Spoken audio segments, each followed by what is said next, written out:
Baik, kita mulai ya. Kemarin kita sudah membahas tentang five forces analysis. Untuk pertemuan kali ini, kita akan membahas tentang cara menganalisa faktor eksternal. Jadi eksternal dari perusahaan itu, kondisi lingkungannya. Untuk menganalisisnya itu kita menggunakan pendekatan, ada dua pendekatan ya. Pertama, kita harus melakukan pendekatan disebut dengan pendekatan analisis PESTEL, dan kemudian setelah PESTEL kita memakai SWOT analysis. Tapi sebelum itu kita harus mempelajari dulu. Jadi saya mengingatkan kembali bahwa di pertemuan kemarin kita belajar tentang five forces analysis yang digunakan untuk melihat market attractiveness. Jadi kita lihat potensi pasar itu sebenarnya dalam long term itu seperti apa, potensial keuntungannya. Dan itu akan juga bisa menganalisis daya saing dari perusahaan. Jadi nanti setelah liburan Anda harus membuat five forces analysis dari perusahaan Anda. Kemudian setelah membuat pertama yang harus Anda lakukan adalah membuat desain 4P-nya. Jadi 4P, marketing mix 4P-nya, setelah itu Anda buat five forces analysis, dan kemudian Anda harus buat PESTEL analysis dan SWOT analysis, dan itu harus dipresentasikan pada pertemuan ke-12, 13, dan ke-14. Nanti UASnya itu yang saya lihat adalah hasil dari progres bisnis Anda. Baik, kemudian untuk pertemuan malam ini kita akan belajar tentang apa sih yang disebut dengan positioning, jadi bagaimana caranya bersaing, kemudian bagaimana caranya membuat analisis PESTEL dan SWOT analisis. Pertama, kalau suatu perusahaan ingin berkompetisi atau Anda perusahaan baru atau baru ingin mendirikan perusahaan, maka yang harus Anda lihat dulu adalah bagaimana Anda mendefinisikan strategi dari perusahaan Anda atau bakal calon perusahaan Anda. Nah, ketika akan mendirikan perusahaan, itu pasti kan ada produk atau jasa yang akan Anda jual. Jadi yang pertama adalah produk apa yang akan Anda jual. Itu harus sudah jelas. Kemudian, specialty atau keunikan dari produk itu apa, itu juga harus sudah jelas. Kemudian Anda harus sudah bisa mentargetkan atau menentukan target marketnya siapa. Kalau kita berbicara tentang target market berarti kita berbicara tentang geografi dan demografi. Jadi geografi itu di wilayah mana, kemudian demografinya itu apakah dia target pasarnya perempuan, umurnya berapa, kemudian pekerjaannya seperti apa, itu harus sudah bisa Anda kategorikan target pasarnya. Kemudian yang keempat, Anda harus sudah bisa melihat siapa aktor-aktor atau individu, apakah individu itu berupa perseorangan, kemudian apakah dia perusahaan yang mampu misalnya menjadi ancaman buat perusahaan Anda. Jadi kita harus melihat siapa sih yang akan menjadi ancaman buat perusahaan Anda itu. Apakah dia new player ataukah dia existing player yang sudah ada dalam persaingan bisnis tersebut. Kemudian yang terakhir adalah Anda harus bisa menentukan apakah ketika dalam produksi itu Anda akan menggunakan orang lain, jasa orang lain untuk memproduksinya, atau jasa perusahaan lain untuk memproduksi, atau Anda akan memproduksi sendiri. Jadi itu harus sudah jelas inline dari production-nya seperti apa. Oke, sekarang setelah Anda mendefinisikan strateginya seperti apa, hal yang kedua harus Anda lihat adalah infrastrukturnya seperti apa. Jadi kalau kita berbicara infrastruktur, kita juga berbicara tentang public service development. Jadi ketika Anda ingin berkompetisi, perusahaan Anda itu ingin berkompetisi, Anda harus bisa melihat lingkungan sekitarnya. Atau misalnya lingkungan jangkauan dari bisnis Anda tersebut. Apakah di lokasi tersebut infrastrukturnya sudah bagus, kemudian public service-nya seperti apa. Dalam artian begini, kalau Anda misalnya ingin melakukan bisnis online di wilayah yang cukup jauh jangkauannya dari misalnya internet, itu kan pasti cukup susah ya. Nah, itu yang harus Anda perhatikan, atau misalnya sinyal di daerah tersebut tidak terlalu bagus. Nah, itu juga harus menjadi perhatian. Kemudian yang ketiga adalah social culture development. Jadi kalau kita berbicara dalam lingkup nasional, kita berbicara tentang pola budaya sosial dari masyarakat tersebut. Pada dasarnya, masyarakat yang memiliki pendapatan yang tinggi itu ada dua kemungkinan. Masyarakat yang tahu value of money, jadi kalau kita berbicara value of money itu orang yang betul-betul tahu nilai dari uang tersebut ya, nilai arti dari uang. Jadi ada orang yang dapatkan uang tapi dia tidak tahu value-nya, kemudian dia belanjakan saja. Nah, social culture development ini sangat penting karena ini akan berpengaruh pada progres dan profit dari bisnis Anda nanti atau perkembangan bisnis Anda. Kayak contohnya misalnya kalau di Indonesia itu kenapa Indonesia selalu menjadi negara tujuan investasi dan selalu menarik ya. Meskipun tidak menjadi tujuan pertama, tapi tetap aja menjadi punya market attractiveness yang bagus. Kenapa? Karena memang masyarakatnya itu doyan belanja. Dan itu merupakan salah satu bargaining yang cukup bagus di Indonesia.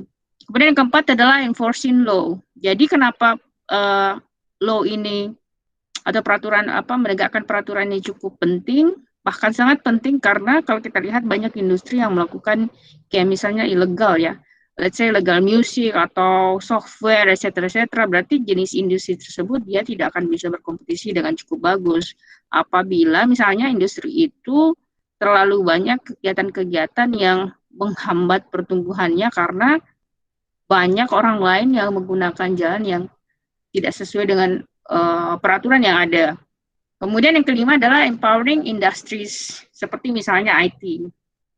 Jadi kalau IT itu sekarang sudah sangat penting, bahkan I don't think kita kalau kita lihat di dunia ya, itu data, berdasarkan laporan dari Google itu menunjukkan bahwa Indonesia itu termasuk negara dengan penetrasi internet sangat cepat dan besar di dunia.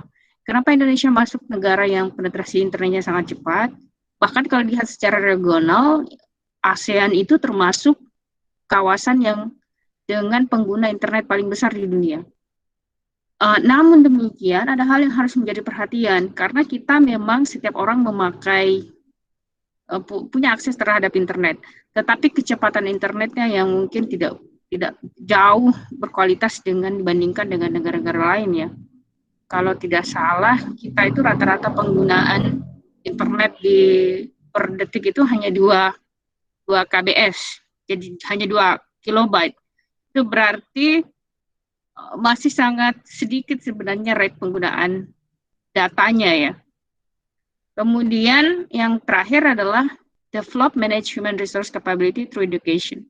Jadi sekali lagi pendidikan itu sangat penting supaya ada resource labor atau tenaga kerja yang terdidik. Oke, sampai sini ada pertanyaan?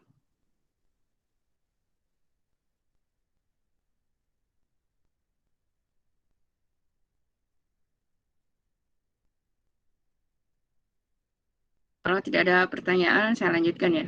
Oke, setelah kita mendefinisikan bagaimana caranya berkompetisi, kemudian how to positioning perusahaan kita, kemudian melihat kondisi lingkungannya seperti apa. Sekarang kita masuk pada apa sih yang disebut dengan positioning. Jadi ketika Anda ingin mendirikan perusahaan atau sudah dalam atau berada dalam perusahaan, Anda bekerja pada orang yang memiliki perusahaan tersebut, Anda harus bisa membaca bahwa perusahaan tersebut terkadang dan bahkan sering sekali perusahaan tersebut tidak bisa maju karena sebenarnya dia tidak bisa mempositioningkan dirinya. Misalnya dia hanya melihat, oh orang lain jual ini, saya juga mau jual. Berarti mereka sebenarnya bersaing pada segmentasi pasar yang sama. Kalau Anda ingin bermain bisnis di segmentasi yang sama, berarti Anda harus punya keunikan seperti yang sudah kita bahas bersama ya kemarin. Oleh karena itu, positioning itu penting. Nah, apa sih yang disebut dengan positioning? Anda bisa baca di bukunya Johnson, Scholes, and Whittington, itu analisis provide a basis for the matching organizational strength and resource. Jadi itu positioning itu harus disesuaikan dengan kemampuan dasar, kemudian kekuatan dari organisasi tersebut atau perusahaan tersebut ya. yang mampu ya memberikan with changes environment, so it takes advantage of it. Dengan kemampuan tersebut ya, jadi dia bisa sebenarnya mengambil keuntungan dari kesempatan, kemudian mencegah terjadinya ancaman yang bisa merusak perusahaan tersebut atau potensi ancaman yang bisa menghambat perusahaan tersebut. Jadi Anda harus bisa melihat perusahaan saya ini kelebihannya apa, kekuatannya apa. Dengan kekuatan tersebut, Anda melihat lingkungan sekitar Anda itu seperti apa, kemudian dengan kelebihan tersebut, Anda harus bisa mengantisipasi bahwa ke depannya itu akan ada potensial seperti ini, misalnya ke depan di era itu akan muncul perusahaan baru, itu Anda harus bisa menangkap tuh bahwa ini potensial ancaman. Kalau kita lihat seperti misalnya Facebook itu ketika dia melihat Instagram, melihat WhatsApp, dia berkembang, mereka betul-betul tahu bahwa ini kalau saya biarkan, saya nggak beli, ini akan betul-betul menjadi ancaman buat saya. Nah, keputusan Facebook untuk mengakuisisi WhatsApp dan Instagram pada saat itu benar-benar sangat tepat. Dan hal-hal seperti itulah yang harus kemudian Anda bisa pahami sebagai pelaku usaha. Jadi banyak orang yang mengatakan bahwa orang yang berbisnis itu sebenarnya they're not very, biasanya orang yang sukses itu, teman saya selalu bilang, karena ada sahabat saya yang sangat sukses berbisnis, dia dulu di kuliah itu not too smart dalam berartian dia tidak terlalu, dia medium ya, bukan orang yang suka duduk di depan, bukan juga orang yang duduk di belakang, bukan juga orang yang IPK-nya cum laude, dia biasa aja gitu. Tapi dia sangat sukses dalam bisnisnya. Karena dalam bisnis itu, to be honest, itu sebenarnya yang dibutuhkan itu adalah keberanian. Jadi Anda harus berani rugi, ya, berani kemudian gagal, itu harus berani seperti itu dan harus dilakukan. Dan biasanya dalam bisnis itu insting itu sangat penting. Jadi Anda harus bisa membaca bahwa oh kalau saya begini, nah keuntungannya akan begini. Dan itu tidak hanya direncanakan dalam angan-angan, tapi betul-betul dilaksanakan. Ya itu berbeda kalau Anda ingin jadi akademisi. Akademisi itu dia tends to overthinking. Dia berpikir terlalu banyak, jadi nggak ada yang jadi gitu. Nah itu menjadi pilihan ya. Saya selalu saya tidak berani mengunderestimate orang karena saya melihat banyak teman saya yang dulu di kelas itu dia biasa-biasa saja, bahkan ada yang di bawah performanya itu rendah, itu bahkan dia sangat sukses dengan bisnis. Jadi bisnis and the real world itu kadang dengan performa Anda miliki sekarang ya, mungkin yang IPK-nya tinggi itu, sometimes itu arah hidupnya mungkin akan berbeda atau bagaimana.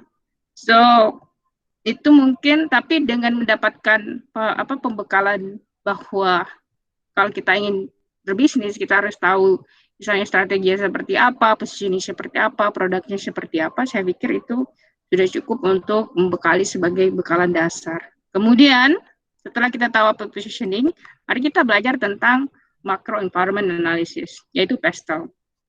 Jadi PESTEL ini digunakan untuk menganalisa kondisi makro, ya, kondisi secara keseluruhan, kondisi lingkungan secara keseluruhan dari bisnis tersebut. Jadi kalau misalnya Anda ingin berinvestasi atau membuka perusahaan di satu negara atau di satu wilayah, Anda setidaknya harus bisa membuat PESTEL analisis. Jadi kalau Anda bekerja di perusahaan manapun, ini betul-betul ini Anda bekerja di perusahaan manapun, di industri manapun, itu akan selalu muncul yang disebut dengan 4P, marketing mix, kemudian muncul 5 versus analysis, akan muncul PESTEL, akan pasti muncul SWOT. Itu sudah hukum alamnya di dunia usaha seperti itu. Nah sekarang, apa sih PESTEL itu? Jadi PESTEL itu terdiri dari politik, ekonomi, sosial, teknologi, environment, and legal. Nah, sekarang kalau kita aplikasikan PESTEL analisis di Indonesia, kita lihat dulu segi politiknya. Kita listkan dulu apa sih yang terjadi di Indonesia. Jadi Indonesia itu misalnya, Indonesia termasuk negara yang paling demokratis di Asia Tenggara, kemudian apakah itu dia bisa menjadi peluang atau tidak, Anda harus bisa membuat analisanya seperti apa. Dalam artian bahwa negara yang demokratis itu dia memiliki peluang untuk mendapatkan investasi dari negara-negara yang memiliki ideologi yang sama. Saya misalnya dari Amerika.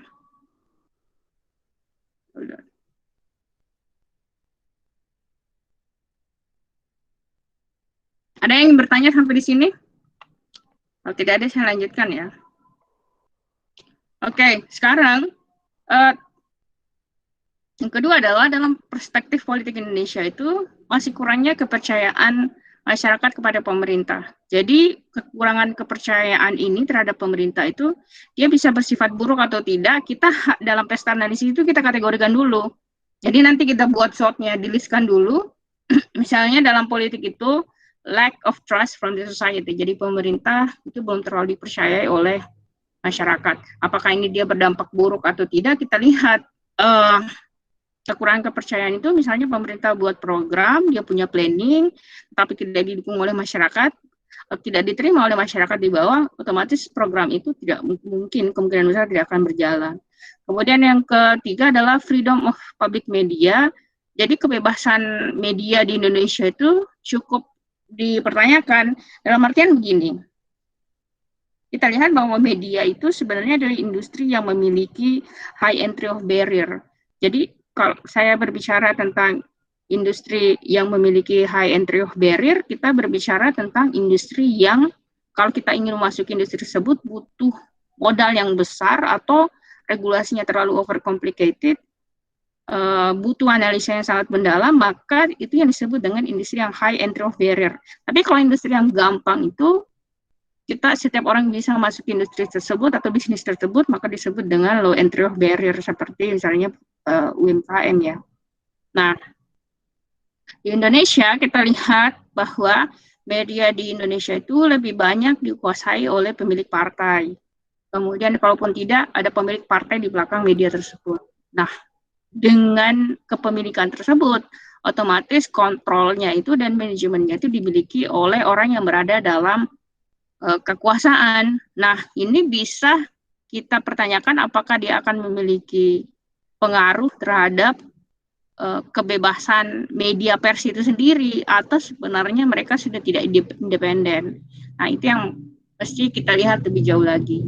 Kemudian yang terakhir adalah money politik. Jadi money politik dan oligark di Indonesia itu cukup kental, karena kenapa? Kita lihat misalnya ongkos demokrasi di kita itu sangat mahal. Dengan cost demokrasi yang sangat mahal tersebut, itu pasti membutuhkan pembiayaan yang besar. Sedangkan partai politik kita di Indonesia itu banyak, dan wilayah kita itu terpencar dan sangat luas sekali. Nah, ini yang menyebabkan kenapa kekuasaan itu tidak bisa terdistribusi kepada orang lain yang tidak memiliki kapital yang cukup. Jadi kekuasaan itu dia akan selalu berpusat di orang-orang yang memiliki uang dan orang-orang yang sudah berada dalam pusaran kekuasaan tersebut. Jadi di Indonesia itu akan cukup susah untuk mendapatkan sosok pemimpin baru, karena memang dia prasyaratnya, kalau ikuti kemarin waktu dengan intrans itu saya bilang, jadi kalau ingin sukses di politik di Indonesia itu harus punya 3, harus punya massa, harus punya uang, harus punya otak. Jadi harus a little bit educated. Nah, itu yang harus Anda punya. Jadi kalau misalnya pintar tidak punya massa, nggak bisa. Atau pintar nggak punya uang, nggak bisa. Gitu. Punya uang, nggak ada otak juga nggak bisa. Jadi itu harus punya ketiga tersebut. Nah, oke, sampai di sini ada yang bertanya? Kalau tidak ada, saya lanjutkan. Baik, setelah politik, kemudian ada ekonomi. Jadi kita melihat faktor ekonominya itu seperti apa di Indonesia. Nah, ingat ya, jadi framework PESTEL ini kita aplikasikan. Jadi jangan mengira bahwa di dalam bukunya Johnson, Scholes, and Whittington itu isinya tentang analisis PESTEL Indonesia, tapi kita meminjam framework yang sudah dikembangkan. Nah, Sekarang yang kedua adalah ekonomi. Jadi kalau kita aplikasikan dalam ekonomi Indonesia, kita lihat sebenarnya pertumbuhan ekonomi Indonesia itu cukup stabil ya. Jadi Indonesia itu kadang kalau kita lihat dalam 10 tahun terakhir itu pertumbuhan ekonominya berada di 0,5. Dulu pernah di zaman SBY itu pernah pertumbuhan ekonomi itu mencapai 6,5. Pertanyaannya kenapa kita nggak pernah mencapai di atas 7 gitu. Untuk mencapai 7 itu sangat luar biasa sekali karena model pertumbuhan ekonomi Indonesia itu selalu ditopang oleh konsumsi rumah tangga. Jadi sebelum Pak Jokowi itu, pertumbuhan Indonesia itu ditopang oleh konsumsi rumah tangga dan ekspor mineral, jadi termasuk batu bara. Pada saat itu kan batu bara cukup tinggi ya harganya di pasar internasional. Tapi ketika batu bara anjlok dan Cina mengurangi pembeliannya terhadap batu bara, maka harga batu bara Indonesia itu turun drastis. Nah, itu yang menyebabkan kita pertumbuhan ekonominya itu sudah tidak ditopang oleh kinerja ekspor. Nah, karena pasar komoditas pada saat itu anjlok, maka pertumbuhan ekonomi kita itu dia stabil berada pada angka 5. Angka 5 itu sebenarnya untuk negara developing country itu tidak bagus. Kenapa? Karena kelihatan ibaratnya itu bawa mobil, ya kecepatannya gitu-gitu aja. Jadi kalau misalnya kita ingin seperti Cina, itu akan sangat susah karena butuh misalnya akselerasi yang cepat. Kemudian kalau kita bertanya apakah itu buruk atau tidak, itu tergantung Anda nanti yang menangisanya seperti apa. Next, kita sebagai negara Indonesia, kita melihat bahwa kita ini kaya akan sumber daya alam. Tetapi kita itu sedikit kurang perencanaan dalam pertanian. Kenapa saya bilang seperti itu? Jadi kita ini ada perubahan switching pola makan. Pola makan Indonesia itu makanan utamanya itu basisnya adalah nasi. Setelah nasi ada terigu. Terigu itu 99% konsumsi terigu itu diimpor. Jadi kita ini nggak ada wilayah karena terigu itu harus ditanam di high elevation atau elevasi yang dingin yang benar-benar bisa tumbuh tuh tanaman gandum tersebut. Kita ini apa-apa terigu. Indomie itu kalau Anda sadar itu terigu, kue terigu, gorengan terigu. Jadi Anda itu pengkonsumsi terigu sangat besar loh jumlah konsumsinya. Nah, ini berimplikasi pada besarnya jumlah impor terigu. Kalau Anda terus mengimpor makanan yang Anda tidak produksi dan Anda doyan banget seperti itu, maka itu akan berpengaruh terhadap nilai tukar rupiah. Jadi kalau Anda kan belanja barang dari luar itu kan harus dibayar dengan dolar, nggak bisa dibayar dengan rupiah. Nah, karena Anda bayar dengan rupiah, Anda mengkonsumsi banyak, itu berimplikasi pada kestabilan rupiah. Nah, itu yang harus dicermati dengan baik, bahwa di negara kita itu ada sedikit unplanned perencanaan yang terhadap perencanaan yang belum sesuai antara rate konsumsi masyarakat, kemudian jenis konsumsi masyarakat dengan total produksi. Itu yang harus dicermati.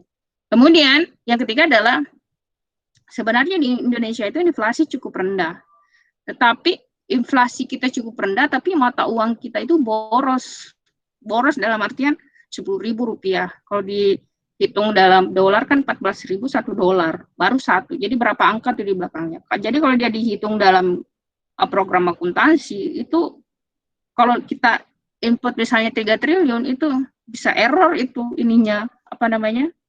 softwarenya. Jadi itu yang menyebabkan itu menjadi tidak efisien. Kemudian yang terakhir adalah pembangunan infrastruktur. Jadi di Indonesia itu pembangunan infrastruktur itu belum merata. Buat Anda mungkin di Jawa, oke lah, Anda punya infrastruktur yang cukup bagus. Namun di wilayah lain, seperti misalnya di wilayah pedalaman Kalimantan, kemudian di Papua, Maluku, bahkan di Sulawesi sendiri, itu masih banyak wilayah yang memang jangkauan listrik sama jalannya itu belum bagus. Sedangkan kalau kita berbicara tentang industri, kita berbicara tentang pasokan listrik yang harusnya sangat besar. Nah, itu juga bisa menjadi pertimbangan. Kemudian, setelah kita berbicara ekonomi, sekarang kita bicara tentang sosial. Jadi sosial itu kita lihat perilaku masyarakatnya. Di Indonesia itu pertama, kita itu adalah masyarakat yang culturally consumptive. Jadi masyarakat itu adalah, kita memiliki masyarakat yang memang doyan belanja. Doyan belanja dalam artian ini bisa positif, bisa negatif. Buat orang yang ingin mendirikan bisnis, buat investor itu bagus karena dia akan buat barang di sini, dia jual di sini. Tapi buat kita itu sebenarnya nggak bagus. Kenapa? Karena Anda karena cultural konsumtif, misalnya gajinya nggak sesuai dengan jumlah uang yang harus dibelanjakan, maka Anda akan terlilit utang. Jadi kalau Anda berhutang itu dan hasil konsumsi itu tidak produktif, tidak menghasilkan barang dan jasa, maka Anda menjadi masyarakat yang tidak produktif sebenarnya. Saya contoh kayak gini, gaji Anda misalnya, saya Anda PNS, gaji Anda 4 juta, 5 juta. Anda cicil TV, Anda cicil laptop, Anda cicil apalah gitu, penuh dengan cicilan. Tetapi barang-barang tersebut tidak menghasilkan apa-apa, hanya tinggal di rumah, Anda nikmati, tidak bisa penggunaan barang tersebut tidak memproduksi apapun. Nah, itu sangat buruk buat ekonomi. Kemudian yang kedua adalah malas. Jadi kita itu masuk negara yang cukup malas ya. Nah, itu terserah deh Anda mau terima atau tidak. Kemudian tidak disiplin. Itu ada semua lazy, malas itu undisiplin, itu ada bukunya itu.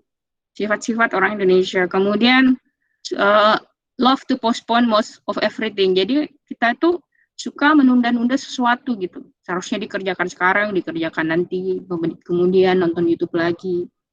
5 menit kemudian 1 menit lagi lah. Kemudian ditambah, kemudian hari esoknya Anda kemudian menghitung masih ada 2 hari lagi. Ya begitu terus, tapi tidak dikerjakan. Nah, itu yang disebut dengan postponing gitu, menunda-nunda mengerjakan sesuatu. Akhirnya ketika masuk deadline-nya bingung tuh. Ya, something like that ya. Jadi tidak ada disiplin dan postponing itu sama, dia memiliki kategori yang sama. Kemudian relatively poor. Jadi masyarakat kita itu sebenarnya kalau kita lihat dari purchasing power parity itu uang kita itu kalau kita belanjakan di luar negeri itu nggak ada artinya. Kalau begitu kita bisa mengkategorikan bahwa dengan purchasing power parity yang tinggi itu kita masyarakat yang cukup miskin. Tidak bisa dibandingkan kemudian kualitas dari living quality yang kita punya dengan living quality yang ada di luar negeri. Misalnya di Inggris, di Jepang, di Amerika Serikat. Kemudian lack of education, jadi kurangnya pendidikan. Masih banyak orang yang itu sekolah yang kayak di Papua itu gurunya masuk 3 bulan, 6 bulan tidak ada. Itu kan something happens like that. Atau kemudian di universitas gitu, dosennya nggak pernah masuk, gitu juga masuk seperti itu ya. Kemudian yang berikutnya adalah high certainty avoidance. Jadi kita termasuk masyarakat yang memiliki high certainty avoidance. Jadi avoidance itu dalam artian kalau kita ini bukan masyarakat yang teratur. Jadi kita terbiasa selalu menegosiasi sesuatu. Kalau di deadline kan misalnya tanggal segini, Anda pasti negosiasi karena merasa bahwa itu kok kecepatan. Jadi self avoidance-nya itu terhadap keteraturan dan kedisiplinan itu cukup tinggi. Kemudian kalau misalnya ada hal baru yang harusnya bisa memberikan Anda kontribusi positif, itu kita berbicara high certainty avoidance itu tingginya angka penolakan ya. Jadi dia nggak mau menuruti apa yang sudah diberikan atau dikatakan gitu. Jadi dia avoid, dia menghindar. Nah, itu juga termasuk karakter dari masyarakat kita. Kemudian spending carelessly. Jadi kita masyarakat yang suka belanja tuh nggak mikir gitu. Beli aja. Tapi padahal yang dibeli itu tidak memiliki unsur produksi di situ. Jadi kalau Anda mau beli barang, Anda harus bisa berpikir apakah dengan membeli barang ini saya akan produktif dengan barang ini. Itu yang harus Anda pikirkan. Sama saya punya prinsip seperti ini ya. Di kalian itu mungkin pernah melihat ada orang yang sangat pintar sekali, yang dia kok misalnya begini, kalau ada di antara kalian yang merasa bahwa saya kok kurang pintar ya, kok dia pintar banget gitu, kemudian Anda merasa minder, saya selalu bilang sama teman saya yang selalu minder bahwa saya tidak sepintar si dia gitu. Jadi dia membandingkan dirinya dengan orang lain. Saya bilang begini, memang ada orang yang mungkin dia secara genetik atau secara biologi dia lebih smarter, atau mungkin processing otaknya dia lebih cepat. Ada orang yang mungkin sedikit lambat ketika memahami sesuatu. Menurut saya itu bukan masalah. Kenapa bukan apa?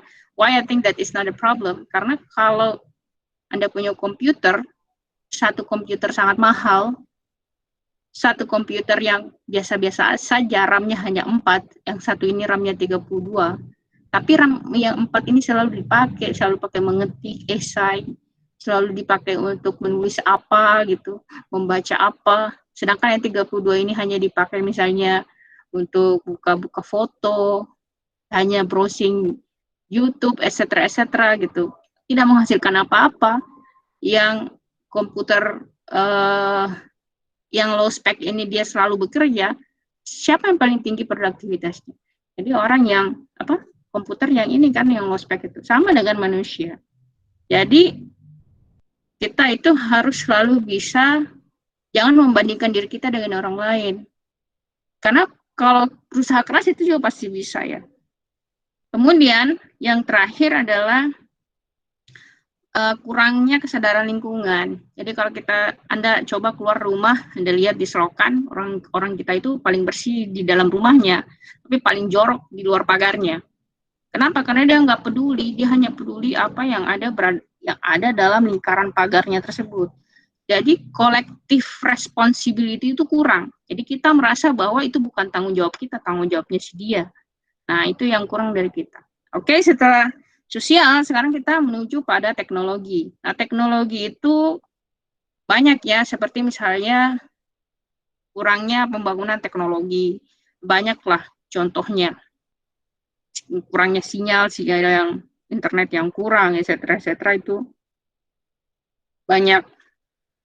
Kemudian kita ini pengguna ketimbang sebagai developer. Jadi kalau kita lihat teknologi yang ada, motor, mobil, itu kan bukan kita yang betul-betul membuat itu gitu. Masa dari 275 juta orang, Indonesia nggak ada satupun bisa bikin handphone. Itu kan, atau misalnya bikin aplikasi chatting yang semua orang Indonesia pakai, masa harus pakai WhatsApp sih? Nah itu kan harus dipertanyakan seperti itu. Kemudian menggunakan teknologi yang lama. Ya, kayak misalnya teknologi perang ya, kapal selam kita itu tahun berapa, atau kapal selam kita itu ada yang buatan 1983 loh, lebih tua dari saya. So, ada yang 1982, kemudian ada yang terbaru ini ya, jadi kalau misalnya kita berperang, satu kali, kena kali, tenggelam kali ya. Kemudian, kurangnya pembangunan IT, jadi IT kita itu masih berdasarkan sinyal ya. Kita paling sering menggunakan data yang sifatnya itu sinyal base.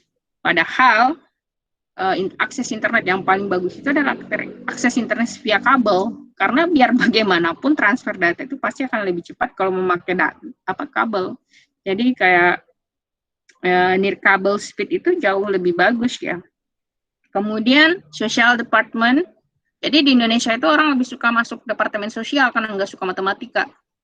Kenapa matematika itu menjadi momok buat mahasiswa atau buat student? Karena dia nggak mengerti dasar filosofi dari matematika tersebut. Kenapa sih orang belajar matematika? Buat apa matematika itu? Mereka nggak dapat logiknya. Kalau misalnya X pangkat 2, kemudian dikurangi Y, atau X pangkat 2 ditambah 2, kemudian akarnya buat apa sih? Dia nggak tahu itu filosofinya seperti apa. Nah, itu yang kurang dari sistem pengajaran kita, bahwa kita harus bisa memberikan contoh bahwa ini loh, kalau pakai ini bisa dipakai untuk ini. Misalnya roket itu harus dihitung dengan kemiringan segini dia akan mendarat di sana. Jadi itu yang mungkin kurang dari kita. Kemudian yang terakhir adalah kurangnya scientific research. Jadi penelitian di negara kita masih kurang. Jadi penelitian di Malaysia itu jauh lebih banyak publikasinya ketimbang Indonesia. Jadi kita kembali lagi ya bahwa kita mungkin dasarnya karena pendidikannya belum terlalu berkualitas. Kita kan belum ada universitas yang masuk top 100 university terbaik di dunia. Jadi masih jauh lah. Kemudian setelah teknologi kita environment. Jadi kalau kita lihat dari segi lingkungan kita masih banyak yang rusak. Seperti misalnya koral kita rusak karena dibom, orang menangkap ikan dengan bom. Kemudian deforestasi. Di Kalimantan itu, Sumatera, hutan dibakar, kemudian dijadikan lahan. Kemudian karena kita subur, tetapi tidak dipakai karena pertanian itu menjadi satu hal yang tidak keren gitu. Jadi orang malu jadi petani karena merasa bahwa nggak keren masa jadi petani. Padahal jadi petani itu menguntungkan loh. Kemudian kotor ya, lingkungannya masih kotor, banyak sampah.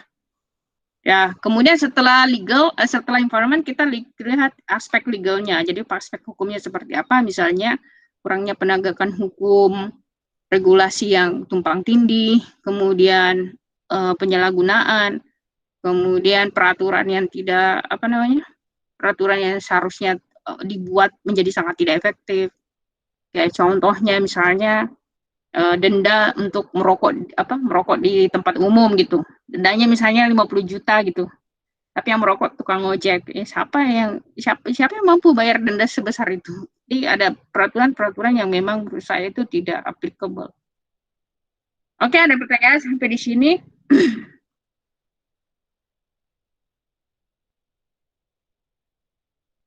Nah, kalau tidak ada, saya lanjut. Silahkan. Miss, mau tanya, Miss.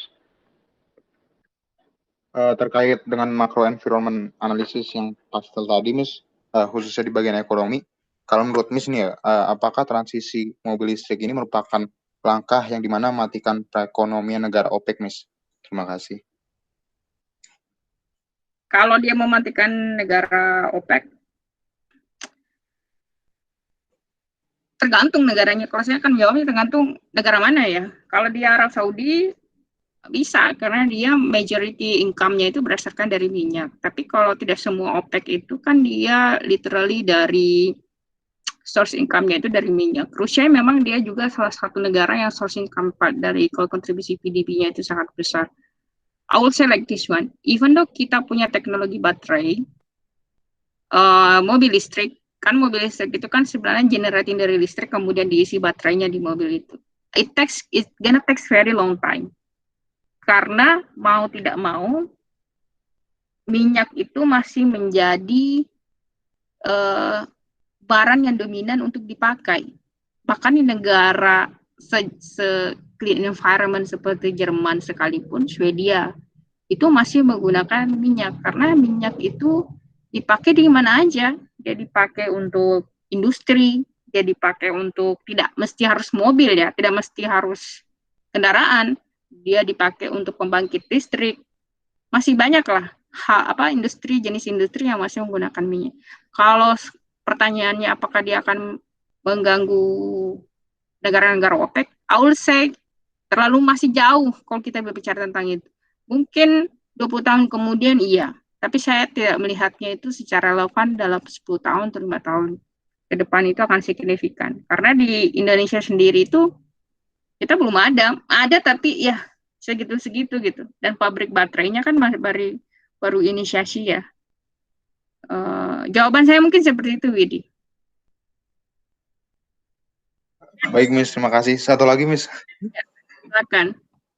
Kalau ini untuk bagian teknologi, apakah industri 4.0 di Indonesia sendiri itu udah ada, Miss? Terima kasih, Miss.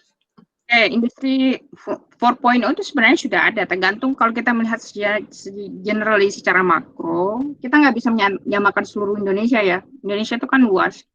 Saya akan berargumentasi bahwa industri tersebut ada di kota-kota besar, kayak misalnya Gojek. Gojek itu kan paling besar di Jakarta. Tokopedia paling besar di Jakarta. Distraktifnya paling besar di Jakarta. Jadi kalau kita mengatakan seluruh Indonesia, I would say somehow tidak semuanya, karena industri 4.0 itu di Papua nggak ada industri 4.0 di Papua. Yang ada adalah masih ada masyarakat yang 1.0 gitu, masih ada masyarakat yang hunting, kemudian masih ada masyarakat yang bertani, masih ada masyarakat yang manufacturing. Jadi digitalisasi itu kalau kita bicara 4.0 masih berpusat di kota-kota besar. Jadi tergantung sih Anda melihatnya. Kalau kita berbicara whole Indonesia, saya pikir enggak. Kita masih berada di generally kita berada di 3 ya. Meskipun kita juga enggak manufacturing. Itu yang menurut saya salah dalam negara kita, karena kita itu melompat dari 2 ke 4. Jadi masyarakat kita itu lompat dari 2 ke 4 pertanian langsung ke, jadi kan seharusnya itu dia berburu, kemudian dia bertani, setelah bertani dia manufacturing, industri, setelah industri, kemudian dia jadi digital. Tapi kita, manufacturing kita tidak sukses, kita nggak memproduksi. Jadi kita negara agraris itu lompat menjadi negara teknologi digital. Itu yang gagap di situ. Ada beberapa wilayah itu, misalnya dia harus mengisi form-form Excel misalnya untuk mendapatkan subsidi pupuk. Sedangkan mereka nggak tahu komputer. Nah, ini nih yang gagap di negara kita. Jadi secara nasional, saya akan berargumentasi bahwa kita masih berada di 2,5 poin gitu. Masih agriculture, setengahnya so hard to say manufacturing, tapi menuju manufacturing. Kira begitu, Widi. Baik, Miss. Terima kasih, Miss. You're very much welcome. Ada lagi? Kalau tidak, saya lanjutkan ya. Sekarang setelah kita menggunakan analisis Pestel, sekarang kita menggunakan SWOT. Jadi SWOT itu, saya yakin Anda pasti sudah tahu. Jadi SWOT itu adalah strengths, weaknesses, opportunities, dan threat. Jadi strength itu adalah kekuatannya apa, kelebihannya apa. Seperti misalnya kalau kita lihat di Indonesia, kelebihan kita adalah masih ada beberapa wilayah yang memang gaji tenaga kerjanya itu rendah. Kayak misalnya masih ada yang gajinya 600. Disesuaikan dengan standar provinsi, kebutuhan daerah ya. Ada kecamatan, kabupaten, provinsi. Kemudian inilah yang kemudian berusaha di kan sistem penggajian kita itu kan di setiap wilayah itu kan berbeda ya. Di Jakarta itu standar gajinya berbeda loh dengan Surabaya, dengan Semarang, dengan Makassar itu berbeda. Karena disesuaikan dengan kebutuhan hidup dari provinsi tersebut. Ini buat pelaku usaha ini buruk. Kenapa? Karena mereka kan kalau bikin bisnis itu dia mau buka cabang, kalau dia buka kosnya beda di Jakarta dengan beda misalnya di Surabaya, beda di Makassar, itu menjadi ribet buat mereka. Tetapi buat wilayah yang buruhnya itu rendah, seperti misalnya di Kendal, di Semarang itu masih rendah biaya buruhnya, itu bagus buat bisnis karena orang bisa membuka industri padat karya di sana, seperti misalnya industri tekstil, itu bagus di sana. Kemudian yang kedua adalah potensi pasarnya besar karena kita penduduknya selalu bikin anak ya, jadi rajin memproduksi anak, jadi itu kan potensi untuk tenaga kerja yang produktif. Kemudian yang ketiga adalah tentu saja kita memiliki sumber daya alam yang melimpah, kemudian masih kita punya anak muda yang produktif, sehat, mampu bekerja, nggak tahu deh kalau cari kerja. Kemudian yang terakhir adalah kita memiliki negara yang memang curious terhadap IT. Jadi industri IT di negara kita ini bisa sebenarnya sangat berkembang kalau dibantu dengan kebijakan policy yang tepat ya. Nah, sekarang kekurangannya apa? Kekurangannya pasti infrastruktur. Bagi Anda yang di Jakarta, di Jawa, pasti mengatakan, enggak kok infrastruktur bagus. Cobalah Anda jalan-jalan di luar Jawa ya. Jalan-jalanlah ke Maluku, jalan-jalanlah ke Papua, jalan-jalan ke Sulawesi. Anda mungkin bisa membandingkan. Kemudian investasi yang tidak friendly ya. Jadi kita itu overlapping kebijakan. Orang masuk ke Indonesia, ada kebijakan nasional. Tapi kan pabrik itu dibuat di daerah. Ada lagi kebijakan provinsi. Sudah selesai kebijakan provinsi, masuk misalnya dia pabriknya di mana, kecamatan mana. Masuk lagi di kecamatan. Setelah di kecamatan diurus, masuk lagi di mana itu. Kabupaten, kecamatan, kemudian masuk lagi desa mana. Jadi itu layer untuk pengurusan administrasi itu sangat panjang sekali. Nah, inilah yang berusaha untuk dituntaskan dalam Undang-Undang Omnibus Law. Tetapi itu menjadi resisten kembali tadi pada high certainty avoidance itu, karena kita berpikir buruk bahwa oh ini pasti niatnya buruk nih, negatif nih. Nah, itu yang dilihat, padahal dalam pembuatan inisiasi pembuatan undang-undang itu ada niat baik pemerintah di situ. Kemudian yang ketiga, korupsi. Kita lihat tadi kemarin Menteri Kelautan ditangkap ya, korupsi ya. Menteri Kemensos, orang yang memberikan bantuan kepada orang yang sedang susah-susahnya dikorupsi. Ya, itulah negara kita ya, itulah wajah Indonesia, wajah pejabat yang korup, yang tidak memiliki etika. Itu representatif loh. Menteri Sosial kena korupsi, aduh, parah banget dah. Kemudian nepotisme, kolusi, itu udah kayaknya sejak Soeharto itu udah mendarah daging. Kemudian penerapan hukum yang tidak tepat atau bahkan tidak diterapkan, pajak yang tidak nyaman buat orang, karena pajak di Indonesia itu, nih contohnya, ada teman saya, teman SMP saya itu kerja di Dubai, penghasilannya itu $3.500. $3.500 itu tidak dipajak sama sekali penghasilannya. Jadi dia digaji $3.500, pulang ke rumah dia bawa $3.500. Anda kalau kerja di sini itu dipajak 27%. Anda kerja di Inggris itu dipajak 27%. Itu berarti kalau Anda kerja itu gaji Anda 35, yang Anda bawa pulang itu cuma 30-an, 31 jutaan. Berarti 4 jutanya diambil. Itu pajak income itu tinggi. Jadi itu baru pajak income ya. Kita belum bicara tentang pajak korporasi. Jadi ketika perusahaan kemudian menghasilkan, ingin membuka perusahaan di sini, berapa pajaknya, itu lebih complicated lagi. Nah, itu kekurangannya. Biar bagaimanapun orang nggak suka pajak. Tapi orang yang paling tidak pernah bayar pajak itu yang paling sering komplain. Nah, itu yang terjadi di negara kita. Kemudian opportunity ya, kita lihat kita sudah pasar bebas di ASEAN sejak 2013. Sebenarnya itu kesempatan. Berarti kan arus lalu lintas barang dan jasa antara ASEAN ini sudah bisa sangat cepat. Itu harus bisa diambil kesempatannya. Tetapi kalau kita tidak mau mengakselerasi itu juga bisa menjadi kekurangan. Jadi apakah kita bisa mampu melihat kesempatan di situ atau tidak, itu tergantung dari kita sendiri. Itu bagaimana kita menempatkan positioning kita itu di ASEAN. Kalau kita hanya menjadi target pasar dari misalnya produk beras dari Thailand, kemudian shrimp paste, terasi dari Thailand, ya wassalam lah kita. Kemudian opportunity yang kedua adalah konsumsi kita itu besar. Konsumsi orang Indonesia itu suka belanja, dia mengkonsumsi banyak. Buat bisnis itu sangat menarik karena ya siapa sih yang nggak mau barangnya dibeli? That's a very good one. Jadi ketika dia konsumsinya secara nasional banyak, pasti banyak orang investor yang sebenarnya ingin masuk.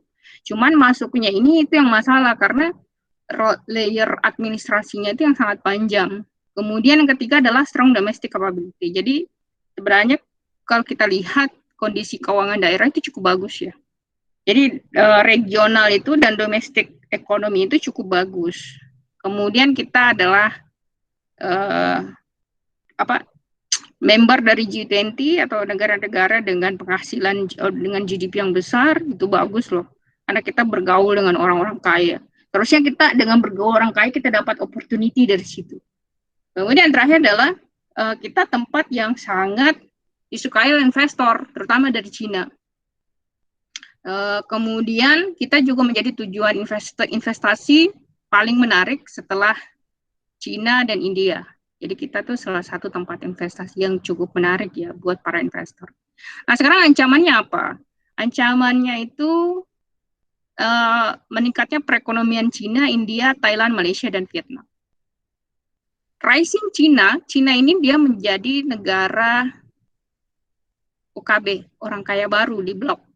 Karena dia OKB, dia suka pamer. Jadi kalau dia berada di Natuna pamer-pameran, dia bangun misalnya militernya dia di perairan Cina Selatan, itu wajar-wajar saja. Tapi kalau Cina ini dia menjadi sangat besar, kemudian dia bersekutu dengan Vietnam juga, dia rising ekonomi ya, dia pertumbuhan ekonominya sangat bagus.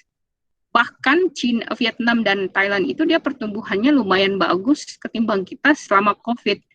Jadi Cina ini kalau dia bersatu dengan Vietnam, dia akan menjadi besar. Nah, sedangkan India, kalau India kan dia konflik dengan Cina, jadi disebut dengan Sino-India. Sino-India, jadi dia berkonflik dengan India.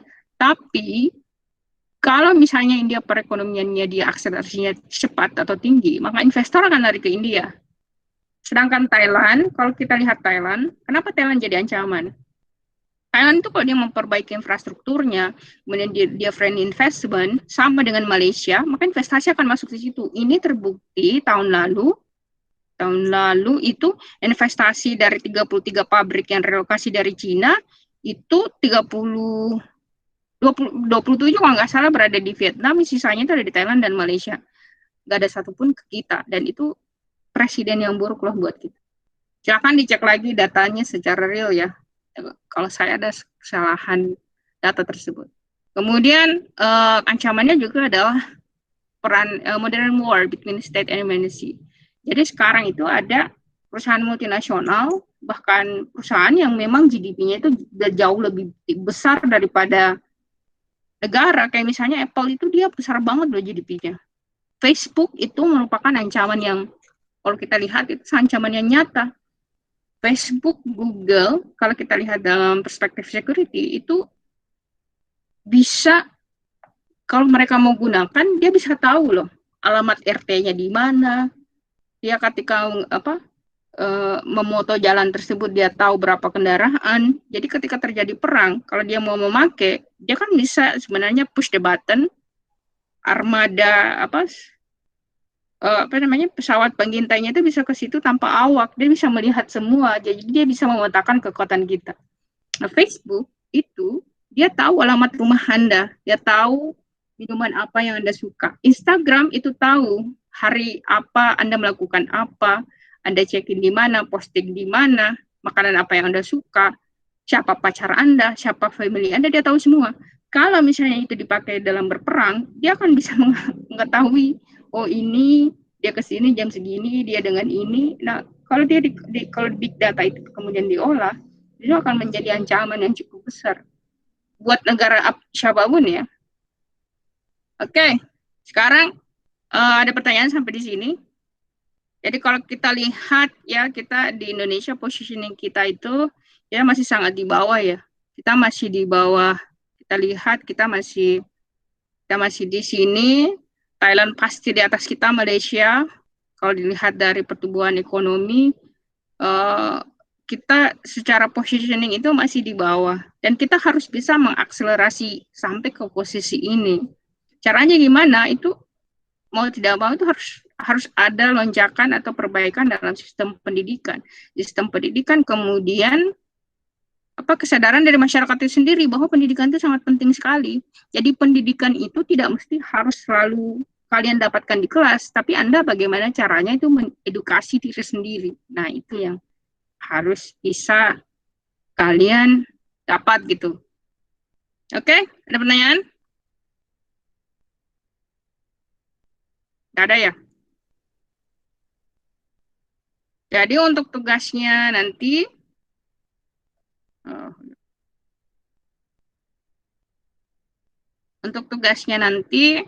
ketika pertemuan ke-12, silakan Anda membuat analisis 4P, 5 forces analysis, pestal analysis, dan SWOT analysis itu per grup diimplementasikan pada perusahaan Anda. Jadi Anda harus bisa melihat itu dengan kacamata 4P, 5 forces, pestal, dan SWOT. Paham ya? Kalau ada pertanyaan, silakan bertanya. Kalau tidak ada pertanyaan, saya cukupkan pertemuan untuk malam hari ini sampai di sini. Saya mengucapkan terima kasih banyak atas waktunya. Buat yang merayakan Natal, selamat Hari Natal. Dan buat yang merayakan Tahun Baru, selamat Happy New Year. Semoga kita semua sehat